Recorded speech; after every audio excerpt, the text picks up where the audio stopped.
শ্রাবণী মেলার তৃতীয় সপ্তাহে শনিবার শেওড়াফুলির সকালে হালকা দৃশ্য। পুণ্যার্থীরা জল গঙ্গা থেকে তুলে এগোনোর পথে। অপরদিকে এই শেওড়াফুলিতে সন্ধ্যের দিকে যত রাত বাড়ছে তত ভিড় বাড়ছে। রেলওয়ে স্টেশন থেকে জিটি রোড। আপনারা দেখছেন এখন নজর ইএনসি বাংলা নিউজ থেকে। আমি ডাক্তার সঞ্জয় সেন আপনাদের সামনে। পুলিশ সবসময় সতর্ক পুণ্যার্থীদের।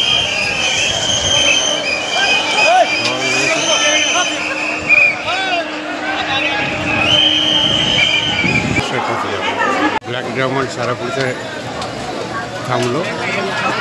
দেখুন যাত্রীদের পুলিশ সতর্ক করায় ট্রেন পার হয়ে গেলেই গঙ্গার থেকে জল নিয়ে থাকবে এবং প্যাসেঞ্জারও নেমেছে।